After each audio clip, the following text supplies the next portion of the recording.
The thing, when I listened to Scarface earlier today, and he said, Judgment Day is just something we ain't gonna be able to run from. Right. And if it really happens the way it was told to us that it was gonna happen, how many of us can truly look in the mirror and say that we are truly being a representative of our real ones that's not here no more? Again, like we said a few weeks ago, if our grandmas or aunties or uncles that we love and we swear up and down that we miss so much, and when we go to clean off their tombstones and we laying flowers on the grave, if they could talk to us, yeah, would they tell us that they were truly pleased of how we passed the torch and we kept the family together? Again, like we said last week, for some of you listeners that wasn't here, we got family members that have spent most of their life in church. And I'm assuming that if you spend most of your life in church, then that word has to resonate with you or convict you somewhere off in your spirit. Charity begins at home. Yeah. I think about all my family each and every day. Am I close to them like I really want to be? No. But through doing this old school, it's convicting me to be a better uncle. Absolutely. A better brother. Yeah. Go check on my aunties to see if they need the grass and stuff cut and help them out. Yeah. I have to do better because for so long I carried such a grudge as far as when I needed my family, the love wasn't shown. But I can't be like that because somewhere in what you hear in all movies, you got to break the cycle and change the code. And we always say that we keep our cell phones like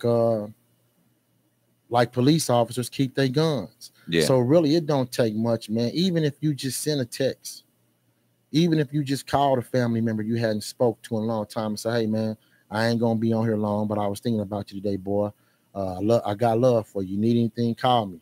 Yeah. What's really to really add more detail, my opinion on that, what you just said, it's really quite profound that when you call family, that I've had family relate this to me.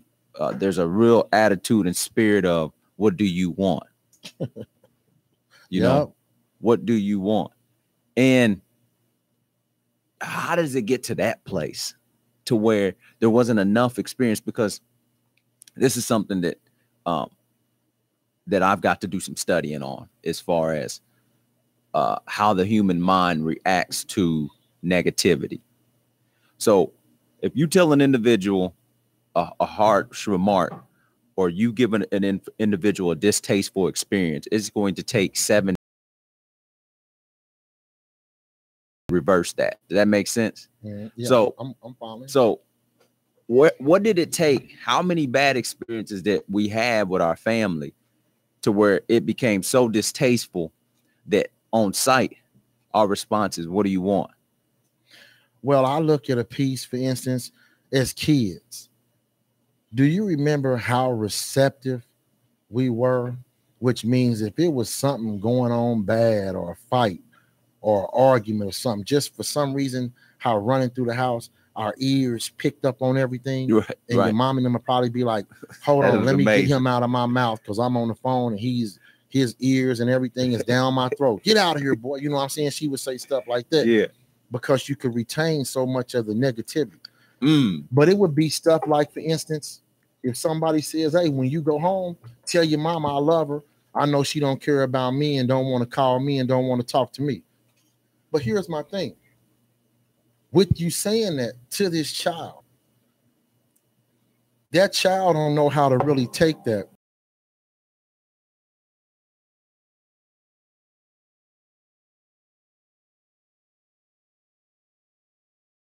It says, well, mama such and such said you don't like her or whatever. Then your mama's upset and mad. And then there's friction. Right. But here's the thing. What we have to realize is if you turn a family member or a child or somebody away from your doorstep, and something happens to that individual, life-threatening, might be dead. I mean, why are we crying? And what brings you to cry and say that you Love that person. You know, again, when they needed your love, it wasn't shown. Are we perfect? No. A lot of our hands, even a lot of our listeners' hands got dirt on them. And it's all about trying to be better after today. But here's my thing. Are you being the best family member that you can be? And when you say, where did we start getting over on people? Yeah. Let's just take an instance. A family member calls you, and I think we might have said this last week. Hey, I didn't mean to bother you, but I need a ride to work. Something's wrong with my car, and I gave this weekend, and I'll get it fixed. Yeah. And I'll give you $20 if you can come and take it. Right. Well, we don't really want to charge the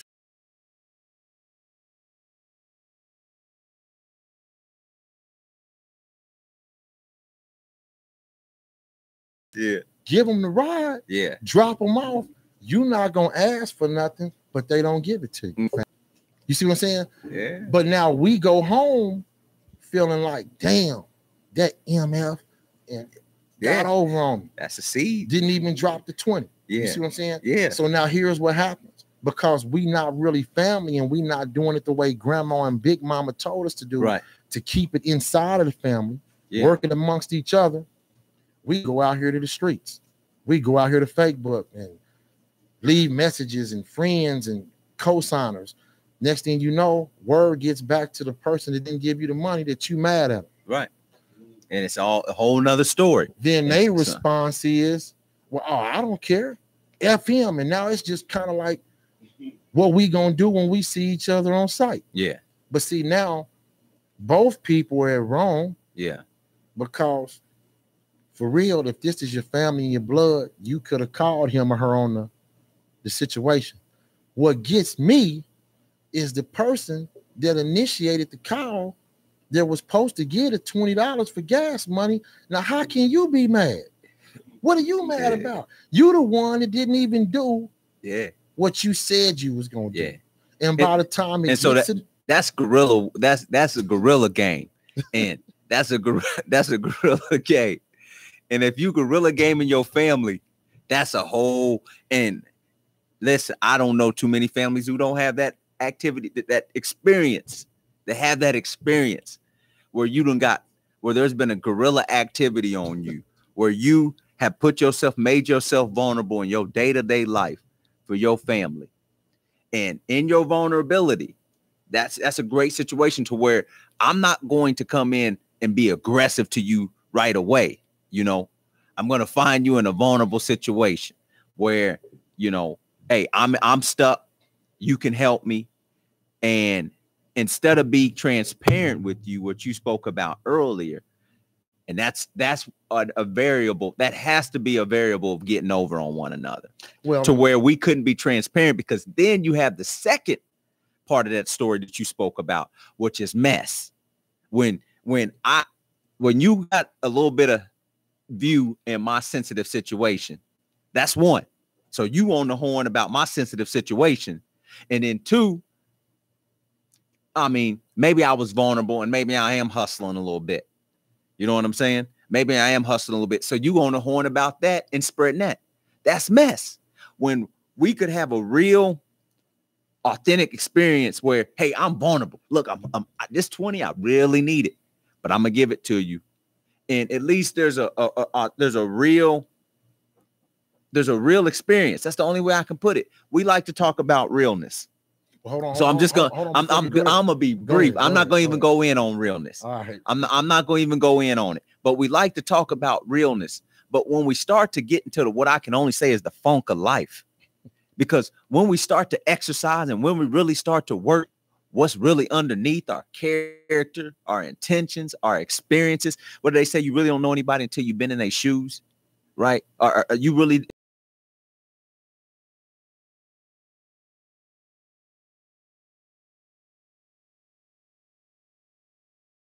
coming, because see, the interdependence of victim and aggressor works like this. Like you have to look at your motives, and then you have to look at their motives, and all of these things are on the table in true judgment. And we might never really get to them until we have a great arbitrator, a great judge, one that comes from pure righteousness and purity. And that's neither here nor there. But to get back to what you were saying, I want to get back to what you were saying. And I didn't want to get too long-winded about the realness, but can we really handle it? And that's a lot of times what the youth are telling the elders. Okay, hold on. And the only reason I want to touch in on that is, and you was reading my mind because I was going there. You know, I do a lot of meditating and I do a lot of thinking.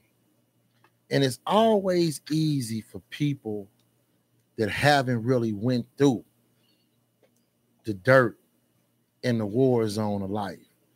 So that when you come to these tables or you finally go around certain family members and you tell them your story of past, everybody's so quick to get angry. Like, man, you still tripping on that? Man, you got to let that go. You know, couldn't nobody.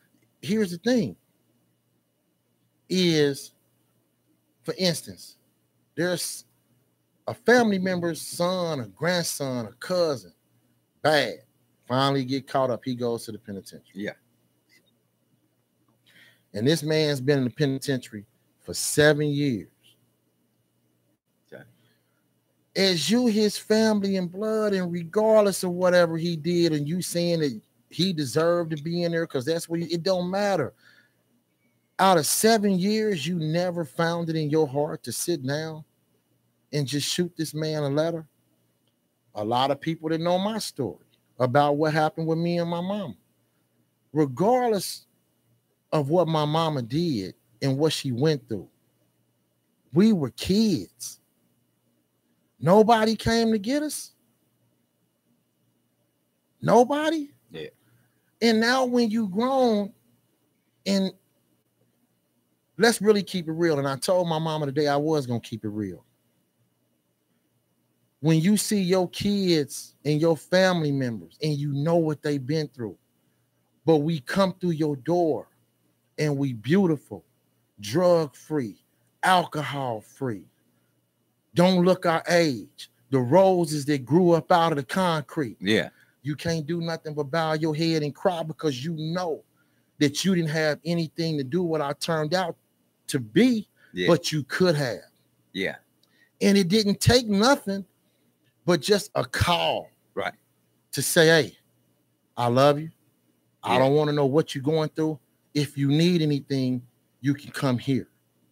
Yeah. You know, I got some family that this is how cold it was for my sister and brother. At the time, my auntie's husband was like, both of y'all can't stay here, but you can stay here. And you, who does that, man? Yeah. I mean, how do you go to sleep at night? Yeah. When you shut your door, knowing that your blood is out there, man, and you don't know if you wake up in the morning, if he or she gonna be alive. Well, you see, I go back. That's why in our opening, we talk about value and family. What is the value? And so when this upside down society where you can go out and get some trinkets, and with those trinkets, you can have a time. I tell you, man, I'm gonna go ahead and give a shout out real quick. All right, go ahead. There's some artists that do some exceptional things on this earth, you know, where you see it, and that's what KUAW takes part in. It takes part in continuing those classics and sharing those classics with the world.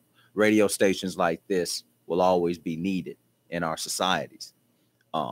Those who archive and share with the public and bridge generations, because, you know, think about when our generation starts getting back into the wonder of Charlie Parker, to the wonder of Dizzy Gillespie, and really breaking down the science and math of jazz and what that's going to do to our mind when we start sequencing and putting those patterns together with life. And you know, these are things that elevate our thinking. This is what old school is all about. It's about being able to renew our mind for the sake of putting together. That's the way our brain works. It works in chains and blocks, you know, and then we have longer strands of data, longer strands of narrative to be able to go back and review. Because see, this is the human experience, to go through emotion. And when you pour emotion, on top of a narrative, on top of an experience in our lives, and we throw emotion in there where I became hot and heated, and that emotion, because see, people don't remember what you tell them; they remember how you made them feel. Well, hold on, and that's just the reality, how you made them feel. You know, and that's good what you say, but I'll take it a step further. I mean, it was never a time. Whatever happened to all the aunties and stuff that would be at the house, and you see a niece or a cousin come through, and you say, "Hey, go in there and get that brush and that grease and the barrette box and stuff, and do their hair." Yeah. I mean, you sitting at the table, you see her coming in, you know she ain't doing too good over where she is, and I mean, what people told us we was pretty, people told us we was beautiful. Yeah. I mean, we got away from that factor of love. Yeah. And my thing is, to me, it's just a cold thing. You know, I mean, the family reunions. Yeah. Those was kind of like mandatory. Yeah. You know what I'm saying? Yeah. And the Sunday dinners, that was mandatory. Yeah. You know, the old folks and stuff sitting out there in the yards, and we feeling like they ain't paying attention to us, and we drinking pops, and who been drinking all these pops? They have full and this. You and popping them back to back because we nobody watching. Nobody watching. I'm popping down. So I go run down. You might have two of them sitting somewhere cold. But the thing of it was, man, is everywhere you went as a kid, you wanted to spend the night. Yeah. And oh, girl, yeah, he can stay here. He can wear some of Derek's clothes. Yeah. And when you spent the night there, it was love. You didn't have nobody trying to come in the room and mess with you. Right. You know what I'm saying? Even the bums and stuff in the neighborhood. Yeah. Man, if grandma and them caught you messing with that dude or talking about him, that was just something that was a no-go. Man, you didn't talk about nobody. Yeah. You didn't degrade people and do all the things that we doing. How did we get so far away? And how has family just fallen so much, man? But then at the same instance, we can be at the funeral, ready to go down there to the repast and eat the fried chicken and everything. Yeah. And look people in the eye and say, "Hey, if you need me, call me." Yeah. And as soon as you get out of the parking lot and you wake up the next day, all of that's forgotten. Now, what a place to leave off right now. We're going to go ahead and take a recess. Before you do, we have LaWanda on, and she wanted to make a comment. All right. So there you are. LaWanda, you there? Hello. Hey, how are you both this evening? We doing good. How you doing? Oh, man, doing good. I'm doing well. Listen, I have a few comments I'd like to make, if I may. Yes, First of all, Deron, a few minutes ago, you made a statement and you said people remember what you felt, but they don't remember what you said. Yeah, how you made them feel. I beg to differ on that. Uh-huh. They remember what you said. Yes. And they'll never let you forget it. Yes. But I want to tell you a story about a little girl, and I call her Little Girl Lost. Okay. Okay, this little girl was 28 years old. When she had to leave her home in Allen, Texas, she had a 3-bedroom, 2-bath, 2-car garage, fireplace in there. Brand new car she bought off the showroom floor, had 13 miles on it. Now stay with me. Uh-huh. She was working at Promenade National Bank doing her dream, right? Yeah. Okay. Her mother had been diagnosed with cancer earlier. So family members contacted her. And it does something to me to even say the word family. Because really the only family I have right now, and I've always had, is my children. Now, the family let her know that her mother was dying with cancer. And they were thinking about putting her in a nursing home. Well, I said, no, my mother's not going to a nursing home. So I left everything. And I went to Kansas City to stay with my mother as she made her transition. I had to, listen to what I'm saying, watch my mother die day by day. Yeah. By myself. Now, she had 2 sisters there. Now, there was one sister, I'm not going to call anybody's name because these people know who they are. that came by there sometimes to see if I needed anything or whatever. But can you just fathom 24 hours a day, every day for some months? This is all you have to watch the strong that raised you. This strong woman that molded you into the woman that you are gets so weak to where she can't even feed herself. She can't even bathe herself. When she passed away, I was the one that had to get her burial clothes together. The things that my mother was going to wear the last time she would be seen in this world. But getting back to the little girl loss, okay, that's when I started to lose my grip. Because I was raised in a single parent household. So my mother was all that I had. And my family knew this. Okay.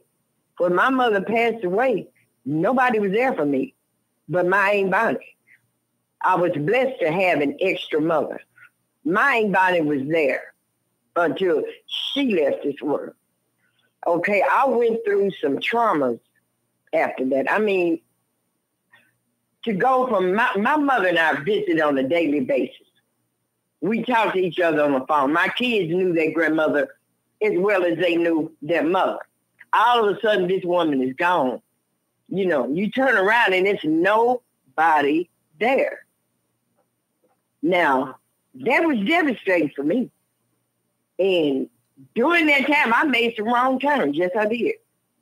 That ended me up in some places and spaces that make the hair stand up on the back of my neck right now. But my thing is, I made it through that without family. And without the family that says they love God, who they have never seen, but their sister, child, lost her mother, nobody was there. All they could do was talk about me, you know. Well, you know, LaWanda's got them kids and she's out there in the street now and she done got on that shit and, and this, that, and the other. Nobody was there to comfort me to say, well, baby, hey, I know what you're going through. Is there anything I can do to help? Oh, then kids, all right. And, you know, making it full circle, when I come back and hear what my kids are telling me now, that one of them could come in, but the other one was turned away. And you fat, but you love God. Now, you at Bible study every time. You in the choir. You are a deaconess, whatever it is that's going on in the church. But you say you love Jesus, but you hate your own blood. I have a problem with that. I have a problem with that. I'm not going to take up too much time, so I'm going to end with that. And you all just roll that around a little bit. We thank you for listening. And it's a comment like that that really bodes well on what we're talking about is family and why has family fallen. Thank you for listening and keep following us and paying attention to our show. Thank you. Yeah, I'm sitting here with tears in my eyes now. It still hurts. And I'm 66 years old.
Well, welcome back, old school.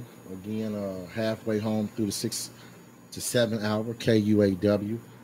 That was a real strong call that we had a few minutes ago. Little girl lost. Um, I just think if a lot of people would basically try, because as we get older, we're supposed to get wiser. And when you do reach a certain plateau, let's say 50, then you start hitting the declining days of your life.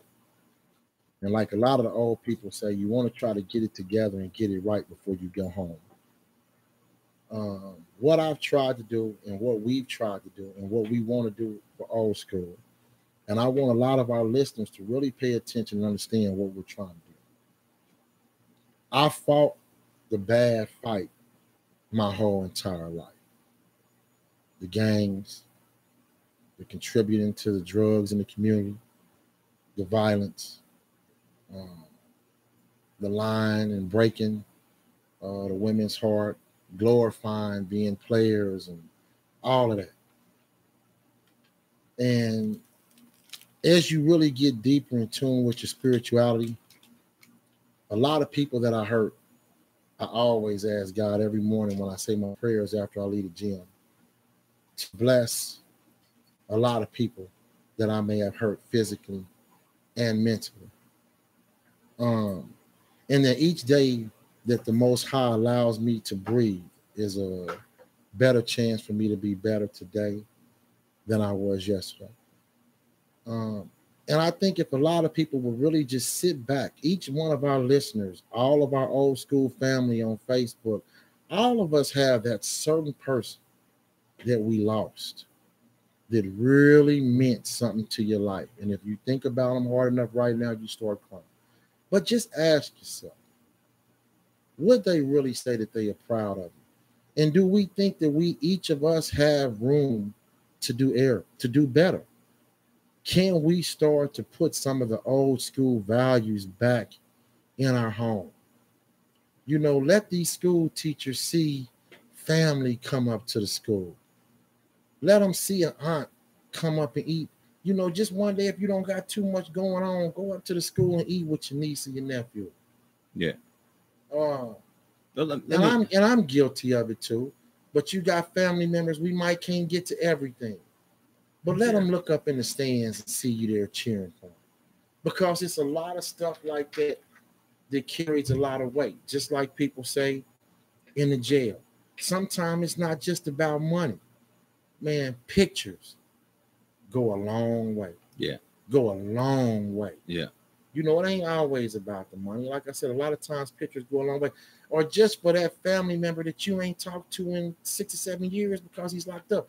You can find where he's at. Send him or her a letter while they in their darkest hour right now. And just, if you got to write 1,000 times on the page, I love it. Yeah. And if you got to say it ain't much, here's $10. Yeah. Because that $10 might cover him. And just the thought of that letter can cover that individual and make the next year or two go by so much fast, because when he goes to lay down at night and he puts his headphones on and he's listening to his music. Now,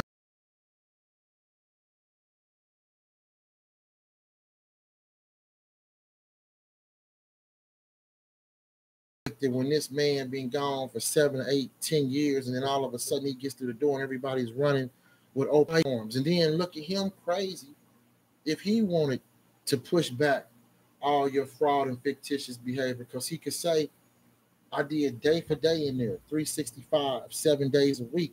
Never got nothing from nobody. Yeah. And what you just said is a key thing. Do us as family not really want to help each other because we don't want the problems of what they going through to exist? Yeah. Or some of these women that get these dudes in your house, you know something is off balance with the kids in the household. Yeah. And like you said, are you really ready to hear the truth? Yeah. If you went back and just one day sat down and said, why are y'all acting so angry when he's around? And if your child could just sit up and say, Mama, I want the house back like it used to be. I don't like him. I hear y'all fight. Yeah. I see you cry. Yeah. I don't want him here. Yeah. Are you strong enough to honor what your child is saying, to be like, you know what? Yeah. My kids are going to be with me way after you gone. You could leave 2-3 years from now, 10 years from now. My kids are going to still be here. And what they voice to me matters. And they don't know how to really tell you what's wrong, but they crying out. See, grandma, all the stuff that we've become and turned into, they wouldn't allow this on their watch. Right. Man, it wouldn't have, man, grandma would have made sure before we eat, I don't care what you got to do. Go get my 2 oldest sons. If y'all got to rip and run these streets, I want that boy here at this table to eat. Yeah. What happened to us, man? You know, that's a lot to break down. So I'll work up from value, and then I'm going to end with lack of support. So again, our comfort has become a very priority in our lives. You know, we've all pretty much bought into that comfort is something that we can pursue in our lifetimes. And we have to go ahead and we have to be real and give people that space to do that, to create a comfort in their life, you know, and to allow themselves to express themselves personally. We have to give people that liberty. So when I am becoming familiar with other sides of my family that I wasn't raised with, and you know, you look at that, you share DNA with these individuals that you know, for all technical purposes, you want to know who they are when you interacting with them. When I was first meeting some family that I wasn't familiar with, I remember an aunt telling me, well, you know, you got cousins out here, you got female cousins out here and things like that. And, you know, you want to know who's out here while you out here young and single and mingling, you know what I'm saying? And that's just for technical purposes. Yeah. But there's a lot of metaphysical purposes, if you would, a lot of spiritual reasons that when you interact with your family and you see these people, because DNA is a wonderful science. It's a wonderful science. And what you'll hear from me is you'll hear a lot of technology. You hear a lot of science, because it helps me understand things. And I just think that it's something that, to be honest with you, it's something that us people, just to digress just a little bit, we used it since time immemorial. We've used science to frame our lives and to express things. I mean, even to be able to put a picture in a frame and to know how that exists in physics and how that exists just in, you know, holographic reaction. You know what I'm saying? And I don't want to bore anybody, but what I want to lay out is that if we can look at things from a sequence and a pattern standpoint, we'll understand them better. It will become more proactive as well. And if you haven't noticed in the news, if you haven't started to become frustrated with how much reactive behavior is happening in the African-American community, because what you have is you have a whole bunch of individuals not connected to anything. Yeah. And so, see, these become weak targets. These become easy pickoffs for anybody who's out on a predator self. And so how do we start to put together to where there's not millions of young people missing in Washington, D.C., where there's not epidemics in Texas, in the state of Texas, that no one's doing research on, when you have situations like sickle cell anemia, which have plagued so many of our people, but yet and still we don't have any institutions legitimately tackling them. And what I mean by legitimate is if you put out, this affects almost every Black family. And if you put out the call that we are pressing towards this thing and closing the gap on this thing, people will be more supportive. So goes back to family. It goes back to family and how you're going to be a little uncomfortable, because what the status quo in this nation has been telling us from the very beginning, that freedom isn't free. And so if freedom isn't free, I want to ask this. So we're willing to make concessions for our faith. We'll sacrifice a day a week. We might start denying ourselves, and we might start denying ourselves and becoming temperate. And we're willing to express all these things. And so what we're saying is that you got people right next to you. And I'm noticing my children are starting to be more observational. And I'm going to tell you in a real time situation that I'm in. So I'm convicted that for me to be a representation in my family, in my community, that I have to make myself available. I have to lend some of my comfort. But I have my children right under me. And if I start neglecting them, how righteous is my cause? How real time is my reality? And so we got family who loves God, expressing their faith to everyone except those who are right underneath them. Yeah, say that again. Say it one more time. So we have family who loves God and expresses their faith to everyone except those who are right under them. And the same ones are the ones that get on Facebook. Good morning, Facebook fam. I love you all and whatever. You won't even use the same energy to call your own family. So go ahead. This lack of support, and really, this is one of my things. This is my thing as a person in my household. And I present this idea to my children, and I share it with my wife, and I try to share it with those who are closest to me. Sometimes I get in a funk in life, and in my thoughts, I don't yield to proper etiquette. I might not give somebody a smile. I might not say hello. I might just go into a conversation. This is part of my personality. I might just go into a conversation real cut and dry. Like, let's get to it. What's up? Not disrespectful, but just real bare bones. You know what I'm saying? I lack some etiquette. I'm rough around the edges. I realize that about myself, and I try to improve it. But see, one thing I do catch is when I do it for a stranger, and I don't do it for those who are closest to me. I'm not perfect. So I say I try to catch it, and I just encourage you to try to catch yourself doing the same thing. When you lend something to a stranger that you don't give to those who are closest, who are closest to you. And what I mean by close to you, it might someone who I might, as an outside looking in, I might look at, well, whose responsibility is supposed to be? So, Warren, can I just use just a second? I'm without being too descriptive. My brother has shared with me personal testimony, and me, caring for him like I do, I ask, well, one, who's most responsible? Life happens.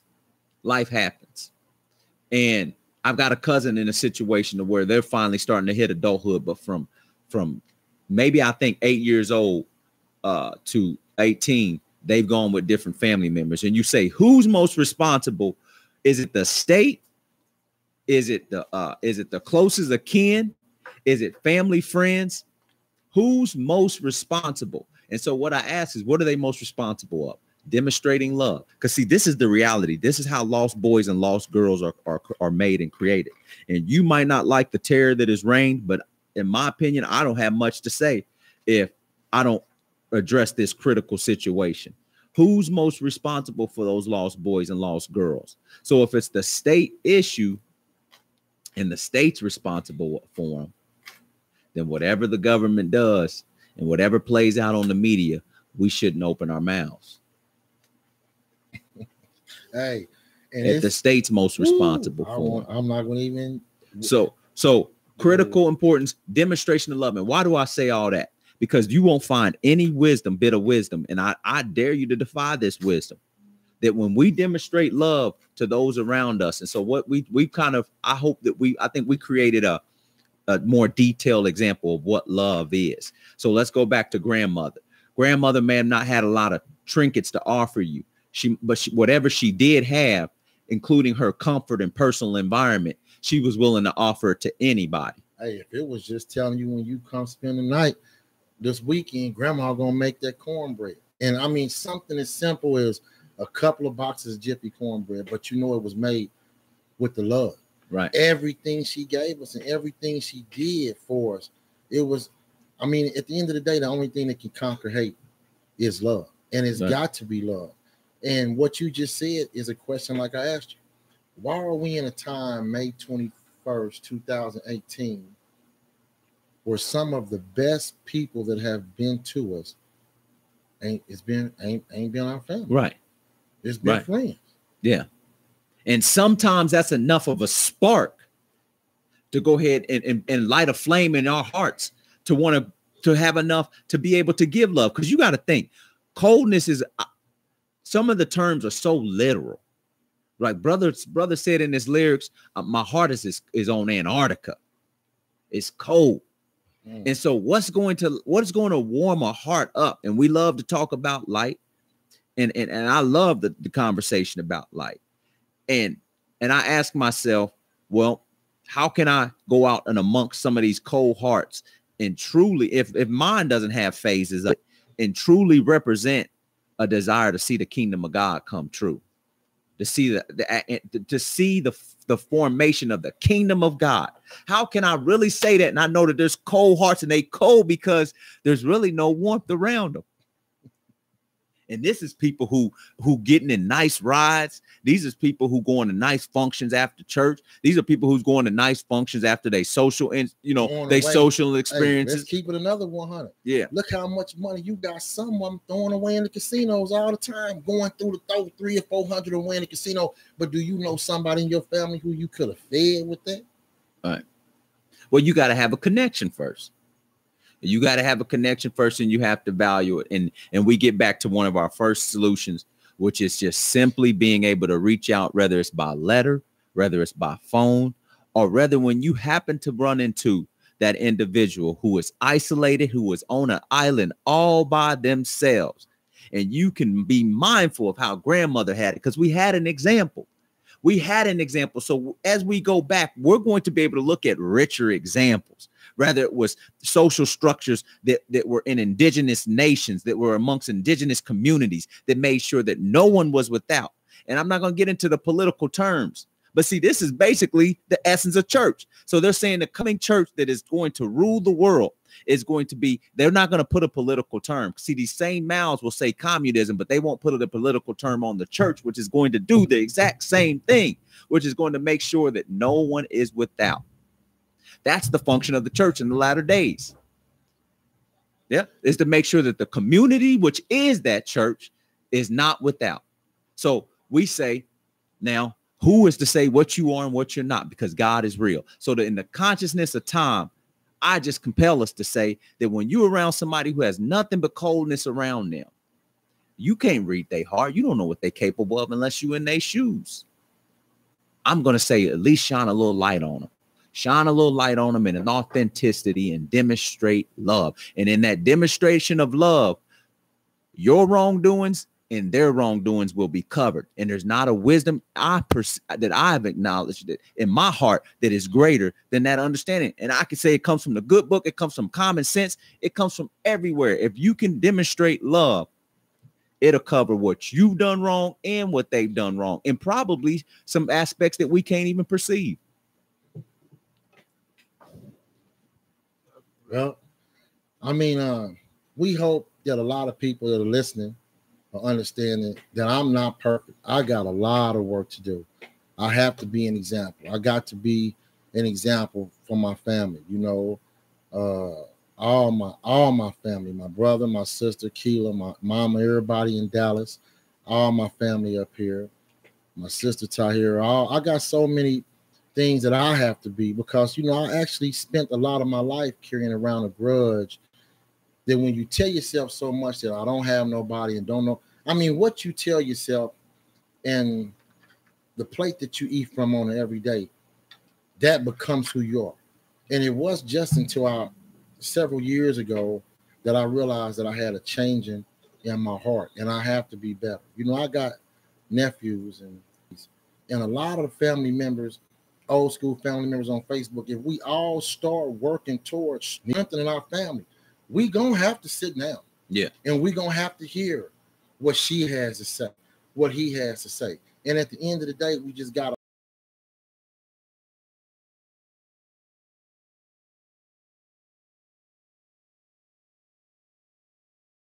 like Roots. Yeah. How Kissy and everybody made sure that Chicken George and the whole family knew about Kunta Kinte. Even Kissy was like my great-great-grandfather, but she knew of her great-great-grandfather because that was a staple point for the family to instill that. Yeah. Our children should know about our grandma. Absolutely. You know, it should be some type of things and functions and stuff that we have that reflect, because these kids and people that's coming up under us, man, we got to give them a taste of what we had before things got bad. Yeah. I ended saying that all our Facebook family, my family, friends, and everybody that's listening, I love all of y'all. If I haven't picked up the phone and called or said anything, I do it today. Put my number in your phone, get my number through family members on Facebook. And I want to try to be able to be at a couple of functions and a couple of dinners and just to sit around, laugh, and chill out and kick it.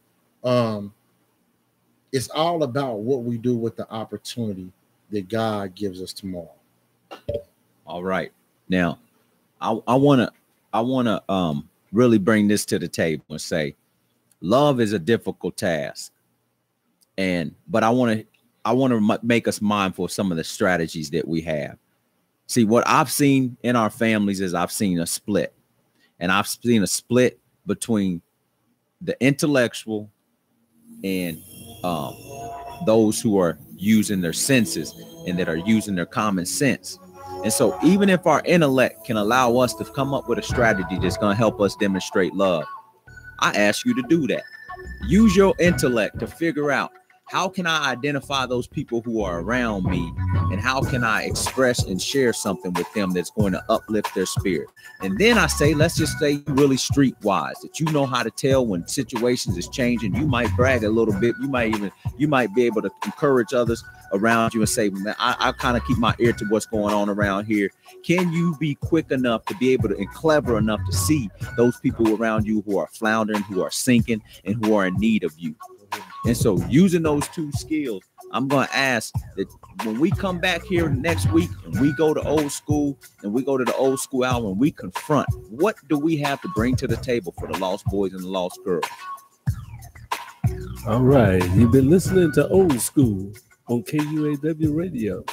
We hope that you will join us again every Monday at 6 p.m. for the Old School Show. We enjoyed. I hope you enjoyed it. You can see the replays on Facebook, and it'll also be on YouTube. So join us again Monday at 6 p.m. for Old School.